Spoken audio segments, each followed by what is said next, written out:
Welcome to Rethinking Parenting. My name is Christina Young, and I teach parents of teenagers. Join me here on Fridays to learn practical tools, strategies, and scripts designed to help you manage the challenges of raising teens in today's complex world. Welcome back to Rethinking Parenting with Christina Young. I am thrilled that Riley Young is doing appearance number 2 on my show. Such an honor. She's literally in Miami for 32 hours, and somehow she agreed to join me here on the podcast. So I have had many conversations recently with a lot of the moms in my practice about how hard transitions are. We're all at that stage. I know here in Miami, the kids have about, another week, 10 days. Most of the kids graduating from college have already graduated. Riley, congratulations, just graduated over the weekend. She was at USC and just graduated. So what I want to do in this episode is a deep dive into sort of reflecting with her on her college experience, but also talking about transitions and just like, what does it feel like to begin the transition to the real adult world? What's on her mind? What memories is she taking with her? What are the things that seem like they might be complicated in the future?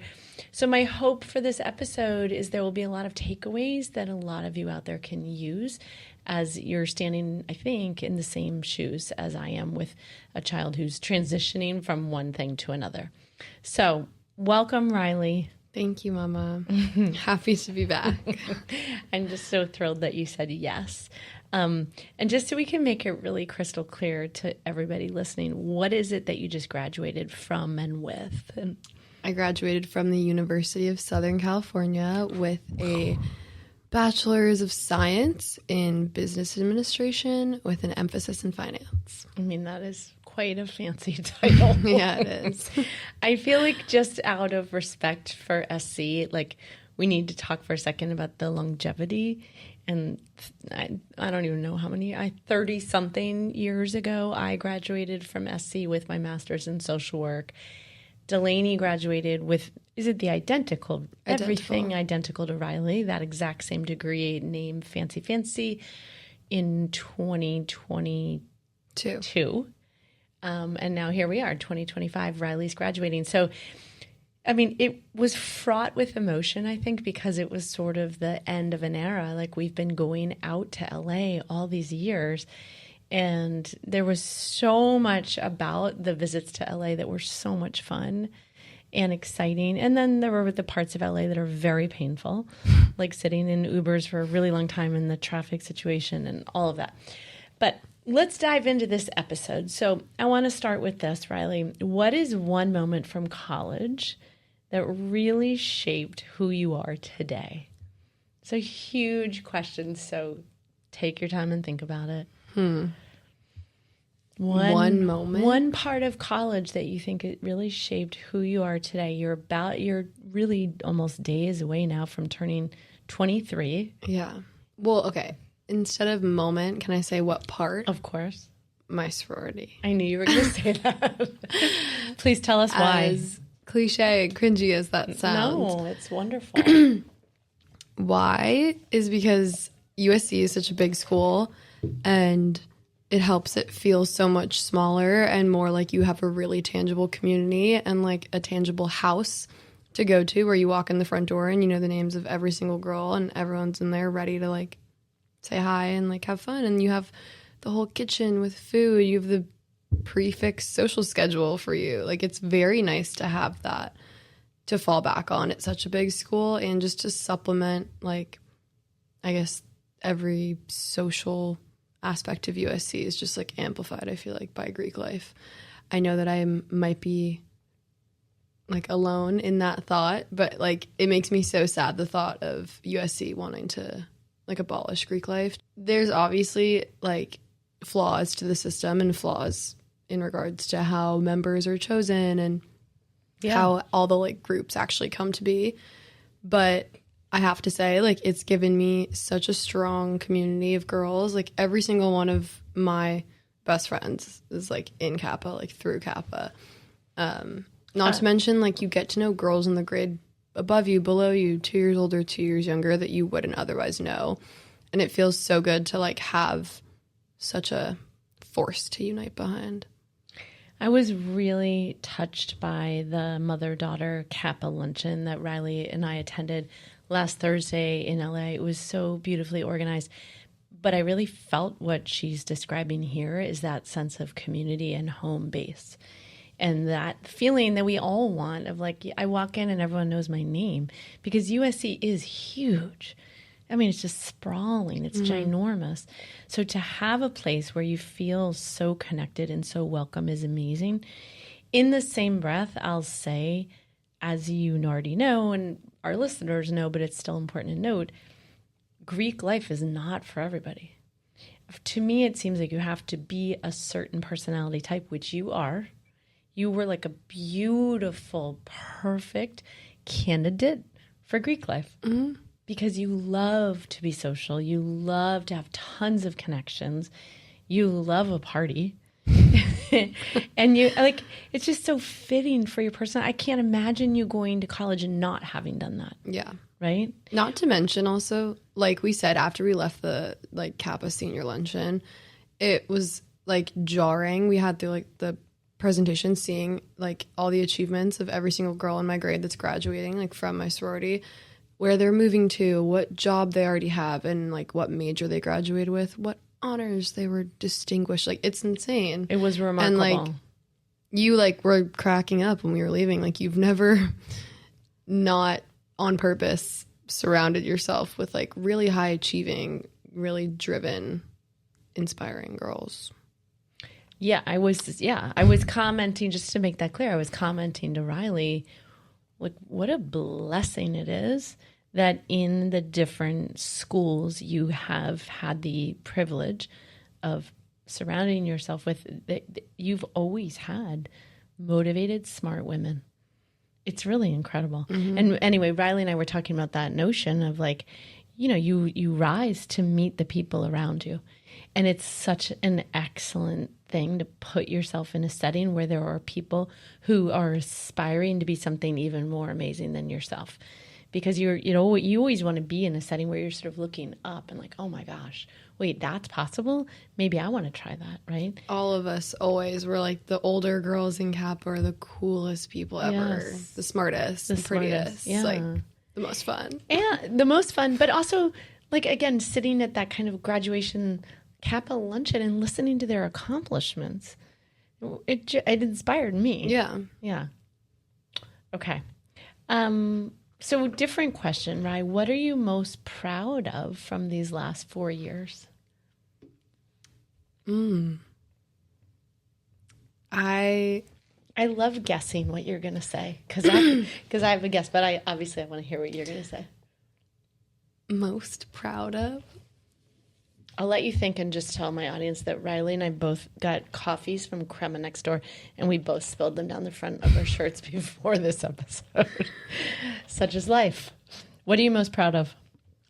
I feel like I'd have to say the, like, way that I was able to get a lot out of USC and get, honestly, exactly what I wanted out of USC in terms of, like, the academics and the social life and like enjoying LA as much as I could. I feel like going into college there, I kind of was maybe like slightly open to staying in LA post grad, like very excited to just spend time there because I've always loved it as like a city. But then like quickly realized like, no, I don't want to, but I still love it so much.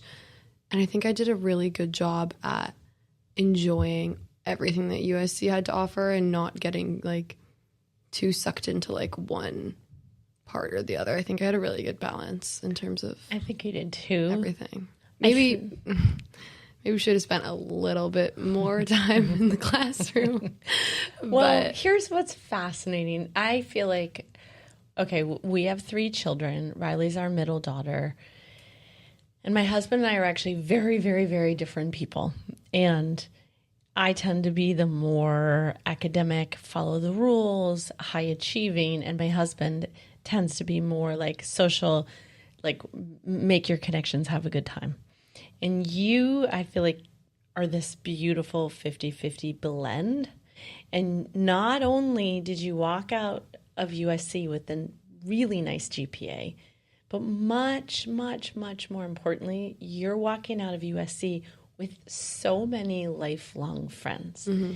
And the ability to do both is what I marvel at. And that's the balance that you're talking about. Yeah. Combined with your desire to like really dig in and go to like every neighborhood in LA and find your favorite sushi here and your favorite coffee here and like really dig into the entire experience. Yeah. You did a great job at that. Thank you. Yeah. That's what I'm most proud of. You should be. It's just, I love that you're like all in. All in. I'm doing this and I'm going to do it 100%. And now you have the memories and you have the ability to speak with authority now about USC, Los Angeles, what it's like to live downtown, all of it. Yeah. Okay, new question. How has your view of yourself changed since you first started college? I think I've become more in tune with what like motivates me and also what makes my like body feel good. In terms of like college, you are trying so desperately hard to like balance the heavy drinking schedule with like classes, the real demands, and needing to be like a healthy person and trying to like feel your best all the time. And I feel like that wasn't really anything that concerned me in high school. It was like whatever. But I think being away from home and having to like really hone in on like, okay, I need to like work out. I need to cook for myself sometimes or else I'm going to just like feel up. Terrible. Yeah. I loved watching the evolution of your health and self-care. I mean, you are on point right now. Thank you. Sitting here with my slick back and my workout set on. I mean, but I think you have learned how to optimize like Riley Young. I mean, it's also just everything in moderation. I think like, especially senior year, it was like, okay, I honestly know myself and I don't have the stamina that I did going into college. I can't go out Wednesday to Saturday. Like I know my body and it will ruin me the next week. And then I'll be expected to do it again the one after that. And then I'm just like downward spiraling. But remember back when you got a lot of like strep throat diagnoses, sinus infection diagnoses, like you used to get sick. Yeah. And then you made a lot of changes and you have a tremendous respect for your whole body now, your whole like system. You know how to fuel yourself. Yeah. And take the best possible care of yourself. It's a huge learning curve. Yeah. And I guess like that and like also what motivates me in terms of like now going into not doing school, but instead doing like a real job. Well, hang on. Let's dig into like, how would you answer that question? What motivates you at this age? At this age, the thought of like being financially independent motivates me, as well as just like I had so much like academic validation from my job last summer. And I mean, I guess not even academic, but do you know what I mean? Like it made me feel like so smart and like had the biggest purpose ever. Maybe too much of a purpose, too demanding, but like at the end of the day, it did make me feel very proud of myself. And so maybe it allowed you to demonstrate the culmination of building all of these skills that you have extracted from all of these classes and all of these internships and experiences. And you were sort of like able to put them on display in the professional setting and feel super proud of what you're bringing to the office. Yeah. It's great. Like that. That's huge. Yeah. Huge. That motivated me. And like, I think it's also like I'm riding the high of like, I finally get to move to New York, which I've been looking forward to since forever. Yes, you have. Since I've lived there the past 2 summers. Like, it's like. It's finally here. Finally, yeah. Yeah. And what is it about New York that makes you so excited? I just love that city, the walkability, the like diversity in terms of like what you can eat, where you can go, the different things you can do on a random like sunny Saturday or it's options galore. yeah, I also just love how like lively it is. Like that's one thing that I really hate about LA that I talked to you about is you drive anywhere and there's 0 people on the street. Any even like popular shopping street is just never there's never people walking around. It's like a ghost town. Everyone's in their cars. That's the And part I can't stand. You can never feel like the pulse of the city. You're like, oh my gosh, this is where all the young people live. No. All the young people live in They're scattered. yeah. Brentwood, Venice, West Hollywood, whatever. But like you drive down the street and you don't see anyone on the street. Yeah. So it's hard to find your footing there, I feel like. Whereas in New York, it's like everywhere you walk, you're seeing like people your age on the street and like doing their own thing and like walking on the West Side Highway. Is the best. And please always be grateful for it because when I lived in Manhattan, it did not exist. I mean, obviously the West Side Highway was there. But not the walking path. Oh my gosh, but no, none of those nice parks and like workout facilities and the path that you can walk for miles on. I love that Manhattan finally was like, oh, let's be an exercise capital. Yeah. Like, let's set it up so people can be outdoors exercising every day. I love that. Not to mention just like the productivity that I feel when I'm in New York. Like I can get so much done in one day there in comparison to literally anywhere else. Like LA, I would joke I go to a 10 a.m. Pilates class and then by the time I eat lunch and come home, I have to like get ready for dinner. Yeah. That's because everywhere you go in LA is 45 minutes. Yeah. I'm so happy to be done with that part. You know. I really am. Yeah. What surprised you the most about your college experience? Sometimes we have expectations of how things are going to be. And then once we're finished and we reflect, we realize like, whoa, my expectations were way off or they were spot on. Like, I don't know. Did you have surprises? I honestly, I thought that this is going to like sound bad.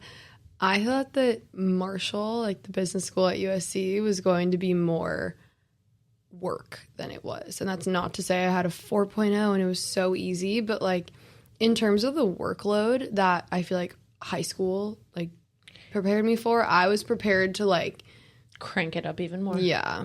But it just was not that, but thank God. Like okay, but that says so much for the girls attended Greenwich Academy in Greenwich, Connecticut, which is a rigorous college prep school, and they don't mess around. They prep you to go to a school like Georgetown or Yale, but they don't.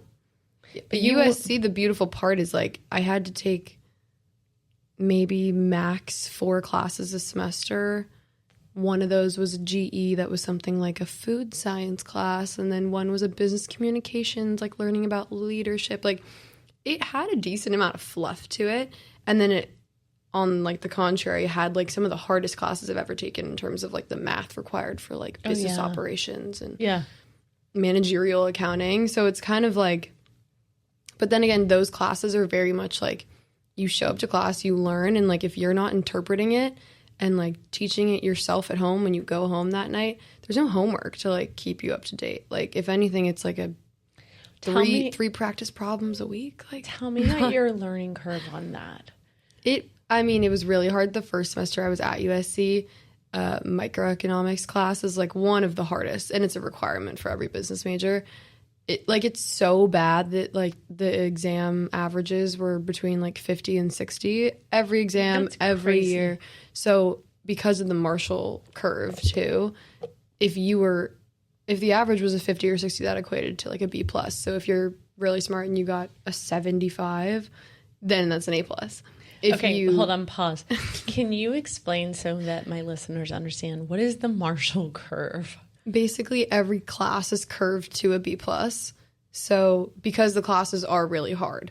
So for a class like microeconomics, managerial accounting, financial accounting, the exams and the material, it's just so much and it's so difficult that you're expecting to score very low or just lower than like anyone that got into that school used to get in high school. So like, let's say everyone is like studying their asses off for this exam. Everyone gets between, just the average on the exam is like a 74. and you get your score back, it's a 75, you're like, yes, I got an A minus then. Because the curve, the average is a B plus. Whatever the average is, doesn't matter if it's actually in the like 80 range, the upper 80s, whatever. It's just, we understand that 90% of you basically got a C minus, but that's not acceptable. So that's the new B plus. Okay, so Delaney explained this whole Marshall curve to me years ago when she was going through it. You've explained it to me. I've heard it multiple times. I don't get it. It's just to make sure that all these kids aren't getting... But it seems like such a give. Like like you said, it seems like so much fluff. But it's because it's 75% of kids in each class will get a B plus, and then there's like the 12% that get above B plus and the 12% that get below, which means it's really hard to get below like a B in a Marshall class, which is like awesome because it's such difficult material. So like even if you feel like you're like drowning, unless you're actually like bottom 10% of the class that you're in, it's fine. It's all dependent on your peers too, which is the weird part.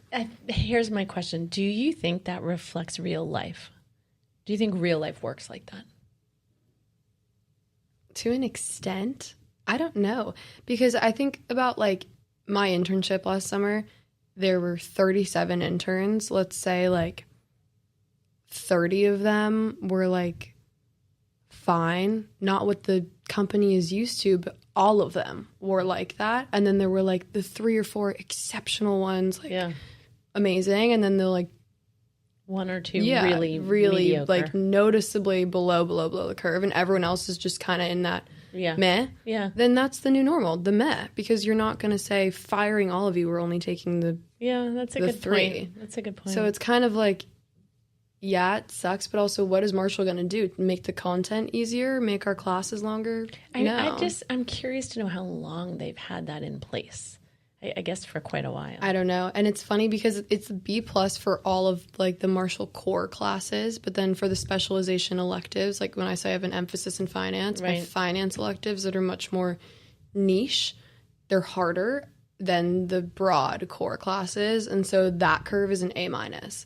So the average is an A minus. Okay. It's so... Even if the average is a 45, A minus. If you got a 50, congratulations, it's an A. I don't think I'll ever understand it. Okay, totally different question.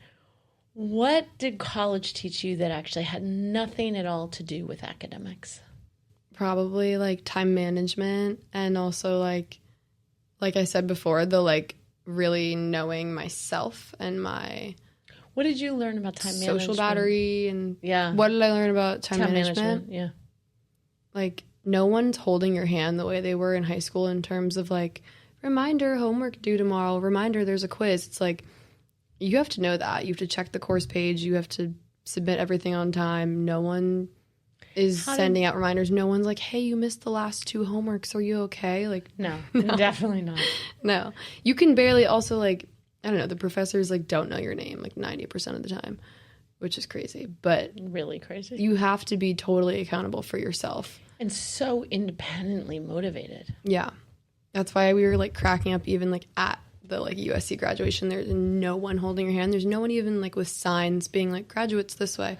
It's just like, did you check your email? Are you following the crowd? No one would care if you didn't show up, lived or died at that commencement. Yeah. I mean, but that's the beauty of like the big school is like, I'm free. Like, let's talk about the big school for a second, because I also know a lot of the moms that I work with are very nervous about kids applying to college. And for me, I would say this is the plus and minus of a huge school like USC, is the absolute autonomy.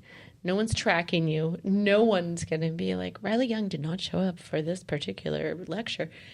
No one's tracking you, and no one's tracking you. It's plus and minus, you know? There's no one holding your hand, like you said. There's no one checking in. So you actually have to be a very motivated, disciplined student to survive there, is my takeaway. Do you think that's fair? I mean, yes. Or you have a great executive functioning coach, like some of your friends. Yes. But it's either one or the other. Either you have great executive functioning, or somebody's propping you up with their great executive functioning. Yeah. I mean, I think it's also a matter of like, if you have ever done that before. I think it's also the difference between going to like a private college preparatory high school that is very like go versus if you went to a public high school, no one's holding your hand. It's like not as much. Yeah. I think it definitely depends on, have you had the habits instilled in you for a long time? And it's like, I think about how I was in an apartment freshman year off campus, like living my life, like no worries, could do anything I wanted. Yes. And I mean, I lived off campus all 4 years, but that part makes me feel more like equipped to now be in like post-grad life and like being like, I can move to a new city. It's going to be completely fine. I know how to like put out the trash on trash day and like deal with the mice and like there's a lot that you are just real life skills that you've had to manage.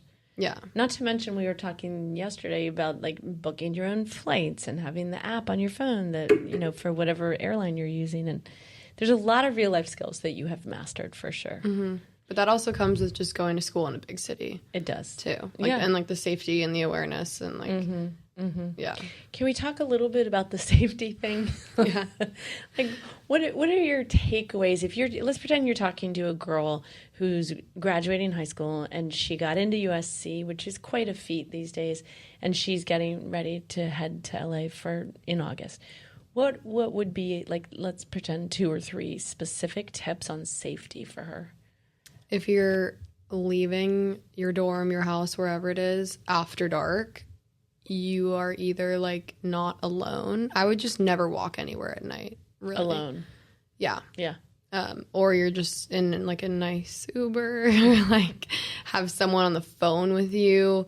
But I think that the real, like, really, really bad safety aspect is pretty USC specific. Well, it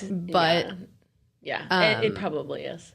But more so that I never used my pepper spray. I never needed a taser. Like freshman year, we like had all of those things, just in case. But like that's not the reality. It's more so just like honestly, don't wear AirPods when you're walking around because there's someone on the sidewalk like heckling you and stuff, and you need to be able to hear them to avoid them. Yeah, and then turn and walk away and I just think it's safety in numbers. Mm-hmm. Definitely. And then the don't walk alone once it gets dark, I think, is like a crucial rule. But that's not to say I didn't get like harassed on my way to class at 8 a.m. Yeah, on the regular. Yeah, for sure.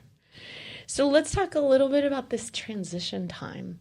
So you're in a weird little in-between time where you're not a student, you haven't started working yet, and what is it feeling like? Have you even had time to reflect on the fact that you're done with those 4 years? Where's your head? I have not processed. I don't think you have either. I know I haven't. Right now, I'm still riding the like woo, so much going on, living out of like 7 suitcases and duffel bags, and like going on a trip with my friends. Starting tonight. Leaving tonight for Europe. Lucky girl. It's like, yay. Mm-hmm. Like, I can't be sad now. There's still so much, like... Well, but what about this time would make you sad, I wonder? I think, like, leaving LA, that made me sad. Like, flying out of LA and, like, I have no idea when I'm going to go back. I know. Like, that's, like, what do you mean? The not knowing. Yeah. And just, like... That was such a huge chapter of my life that I'm always going to, like, look back on. And it just ended, like, so nonchalantly, almost, in my opinion. Mm-hmm.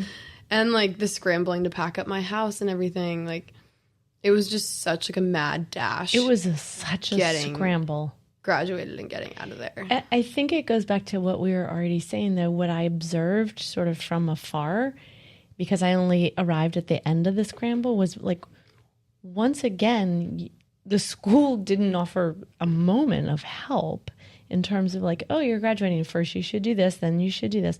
Now you call this storage company, now you ship this luggage, now you do. You just sorted it all out on your own. We almost didn't have graduation regalia. No one knew that we were supposed to get that ourselves. We kind of thought like it would just like be someone handing that out. Is that due to lack of reading emails? Or because USC sends you 25 a day, so you're not reading any of them. no one knew how to get tickets to their families until we like did a like Google AI search. Oh, okay, let me just take everyone to the moment where we had just passed Snoop, DOGG, on the sidewalk because he was getting ready to speak. We're arriving for graduation, and we're standing at the huge USC Coliseum where all the football games take place. And all our group is like, does anyone have a ticket? No. Do you have a ticket? No. We text Rye and we're like, Rye, none of us have tickets to get in. But that's the beauty of the phone, right? Mm-hmm. And like 1 second later, boom, all these tickets appear. But it felt like the whole entire thing from beginning to end was a little haphazard, a little fly by the seat of your pants. But that might have partially been my fault and also my struggling to accept that it was ending so soon, having 800 things on my to-do list and just trying to check off like one thing a day. I know. And then like a few things just...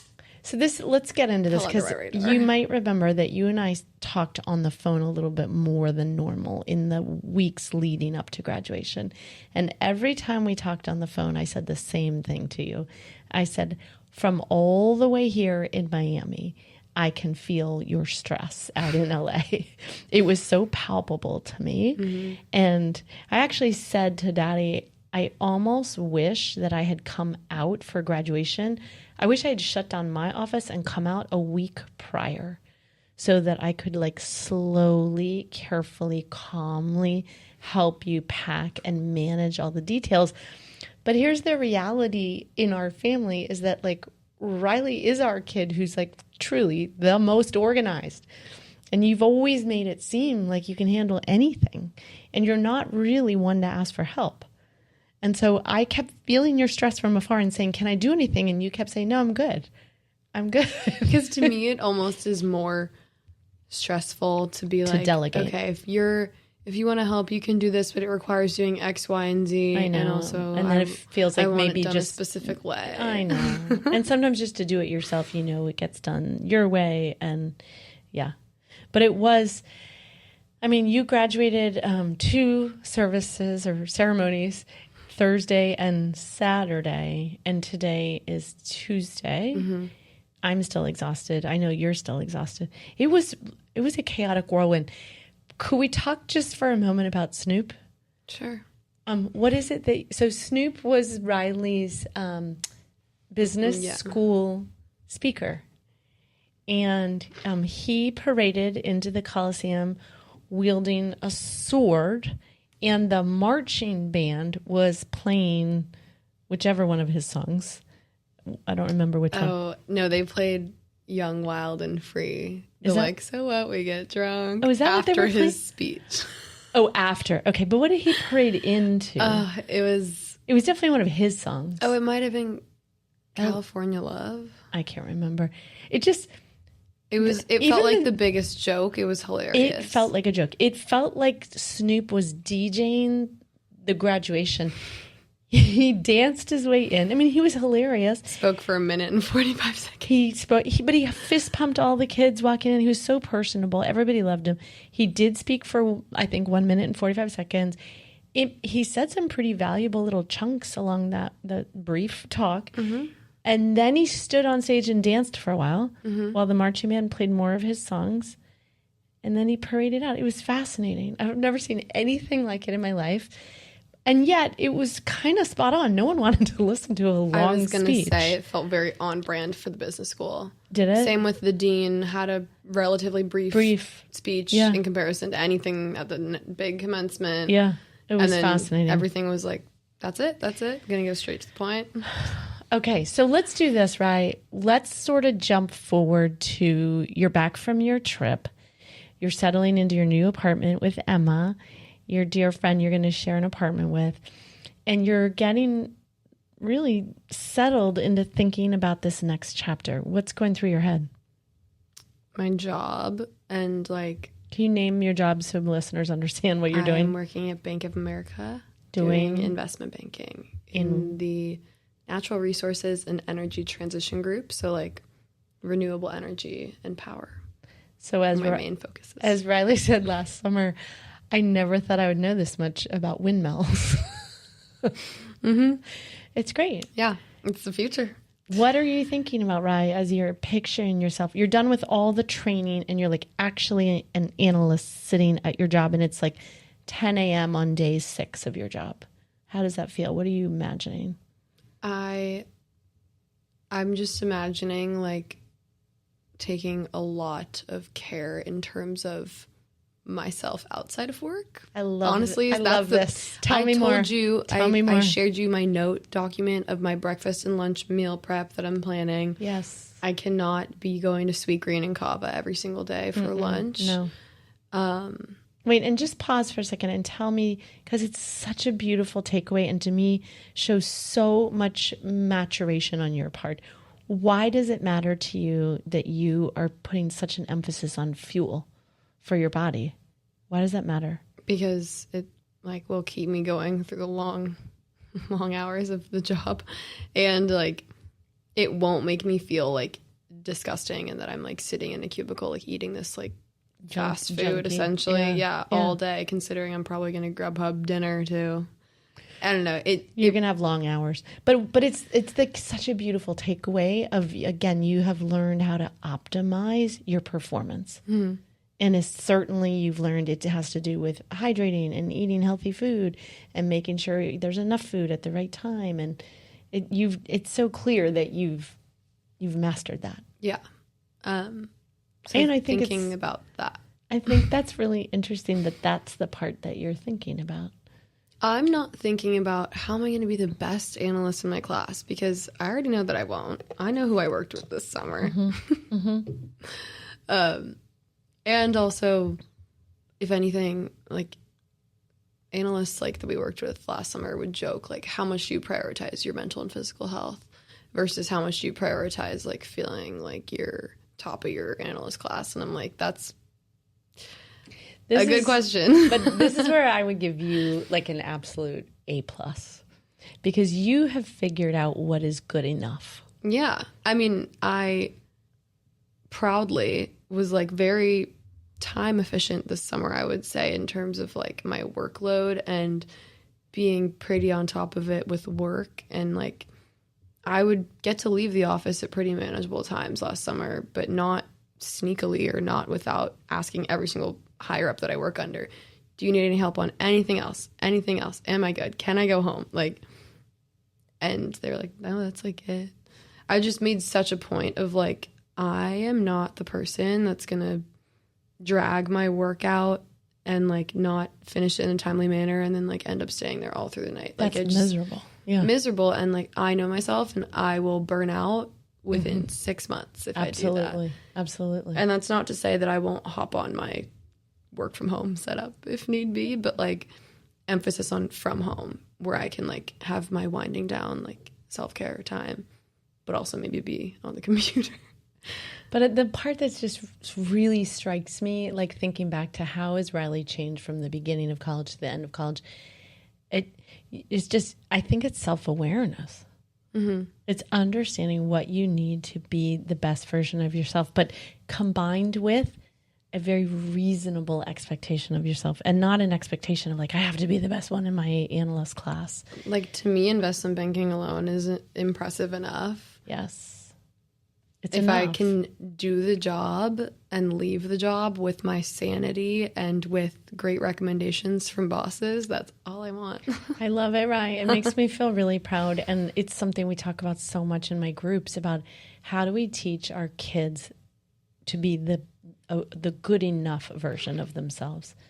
Because there's so many kids right now in very rigorous school settings that are overperforming and they're overachieving and they won't settle for anything less.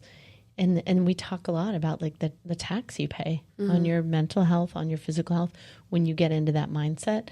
So for me, hearing you like so clearly state what your expectations are of yourself and have so much clarity about it is like amazing. Thank you. Oh my gosh. Let's just pull the lens out a little bit more before we wrap up. And what matters most to you going forward in this new chapter? That's a really I know it's huge. Broad question. It's a really, really, really huge question. What matters most? What matters most? Let's just pretend to fast forward. Let's pretend you and I are sitting here, but it'll be my updated podcasting studio, which will happen this summer. Let's pretend we're sitting here in 1 year and we reflect back on like, wow, Rye, how was your first year of your career? Like, what do you hope you'll say that mattered most, that feels the best about the first year of your career? Honestly, like getting close with my coworkers, which I already did, like my fellow intern girl besties in my class. And they're returning same as you. Yeah. But I mean more so like gaining respect and confidence in my male-dominated field. Tell us more.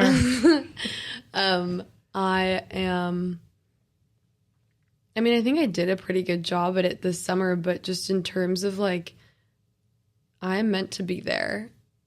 I can do the same work that everyone else can. And damn right, girl. Absolutely. I just hope a year from now I'm like, feeling respected. I have respect from my higher ups, from my fellow interns, and I am really confident in my ability in this workplace. I love it. And, it's very interesting for Riley to step into this moment because her older sister, 2 years, 9 months older, Delaney, has already stepped into this moment, obviously, and has been working a couple years in banking in New York, and they talk a lot. So you're not going in blind. No. You are going in with your eyes wide open, courtesy of Delaney, and that's really helpful. Yeah. And I love the goal that you're setting for yourself. Like, yeah, I hope to be respected by all genders at all times. Not to mention also like the fact that I got to have my internship in the exact same office on the same floor of the building that I'm going to go back to work in, with the same people, with the same bosses. Like, yes, I know how it works. And I also paid very close attention to the analysts, the first year analysts that we worked under. Yeah. And how long were you here last night? And what are you doing this weekend? Like, I don't know. Smart, tuning into like, what's your current work life? Yeah. Balance. It's really smart. Yeah. I also just want to go back 1 second and say that I love your first answer to this question we're discussing was you really want to know your peers. And you've talked about it a bunch of times with me about like how lucky you felt that last summer you really connected with some of these other girls in your shoes. And like, it's what made you such a success in college is your relationships. And so I love that your focus in this next chapter professionally in your career, first thing out of your mouth, relationships. I think it's also like one of the most important things in like finance, because anyone can do this work, to be completely honest. Like, that's a pretty naive thing to say, but also at the same time, it's not the work itself that is like incredibly challenging. It's like your time management skills and your person and your ability to connect. Yeah. Totally. Like the people that are sitting next to you in the cubicles should really want to be sitting next to you. That's right. Like that's how you get your next job. Absolutely. Like, yeah. And like, what energy do you bring to the office every day? Yeah, it's so great. So let's wrap up with this question. What kind of support feels most helpful from me as you move into this next chapter of your life? I would love for you to help me move into my apartment. I would be honored. The way that I loved when you helped me pack my bags up in my house. I loved packing with you, Rye. Well, I don't know. Thank you, because I didn't know that I would ever have been able to do it myself. Oh my God. Rye and I just packed her room together on, what was that, Sunday? Mm-hmm. It was a lot, but we did it. We had to get a couple pieces of luggage last minute. Thank you. Go Puff. But Rye, I just love being with you. Mm-hmm. And I love being with you, and I love your help. I'm so happy you love my help, and I just feel like it's such a privilege to like be near you and watch all of this unfold. It's so fun for me. So I feel nothing but honored that you want me to help you set up your apartment. I can't wait to see it. And I just want you to come to New York on the weekends a lot. I want to come to New York a lot. Mm-hmm. I'm super lucky mama to say all three of my kids will be in one place finally. Ooh. All three of them will be in Manhattan. So, I mean, starting so soon. It's amazing. Mm-hmm. Right. It means so much to me that you were willing to just jump right back on an episode with me. Like I texted her today and was like, hey, any chance you want to record an episode? And she immediately got back to me and was like, yes. Thank you. It's so fun. I'm so grateful for your time, honey. Thanks for being here. Of course. Okay. I hope this was helpful to my listeners. I hope there's some takeaways there for you as you're thinking about transitions for your own kids and for yourself. And just remember, more than anything, I would say, as kids are transitioning, give everybody a hall pass, because transitions are tricky and they tend to kind of pull the lens wide out and make us all wonder, are we doing it right? Is everything okay? Am I going to be okay in my next place?